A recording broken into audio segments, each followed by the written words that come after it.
Everyone. So here we are at the end of the chapter number 1, power sharing. For a long time, it was believed that all power of a government must reside with a single person or a group of persons located at one place. The reason was it was felt as if the power to decide is dispersed. Then it would be so difficult, actually impossible, to take quick decisions and to implement and enforce them. But that was the belief. With the emergence of democracy, it all changed. People become the actual source of political power.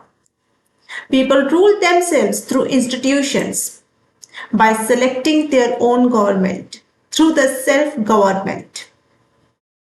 Due respect is given to different diverse groups and the views that exist in the society. And everyone has a voice in shaping the public policies. Power should be distributed among as many citizens as possible just to give equal respect and equality to everyone. So here in this video, that's what we will be going to talk about, the different forms of power sharing, how power is divided in different ways.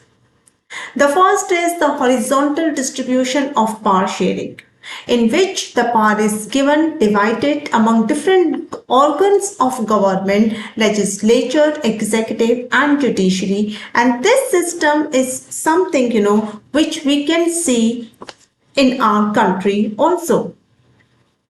Here we have the legislative, executive and judicial.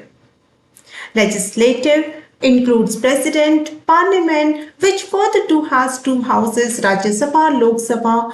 Executive has prime minister, council of ministers, and judicial, Supreme Court, High Court and district court. In the horizontal distribution of power sharing, no organ of the government can exercise unlimited power. Each organ keeps a checks on another organ. Even though ministers, government officials exercise power, and whatever the task, whatever the work that's been done in benefit of the society, they are responsible and answerable in the parliament and state assemblies. In such kind of power sharing system, in the horizontal one, we can see the balance of power among different institutions. Legislature, which makes the laws, executive, which implements the laws, and judiciary, which resolves the disputes. Even though the judges who are appointed by the executive, they can check the functioning of executive as well as the laws made by the legislature.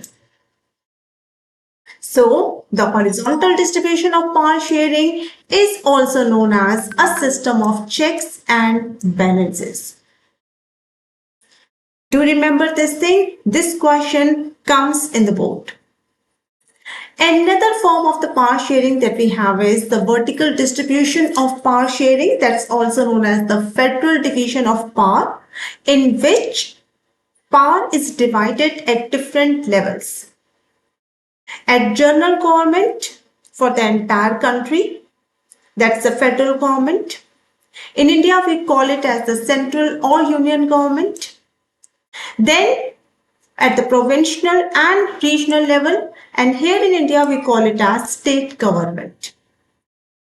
This kind of power sharing system, vertical one, such principle can be extended and implemented even to the levels of the government lower than the state government, such as which we can again see in India as the municipality and panchayat.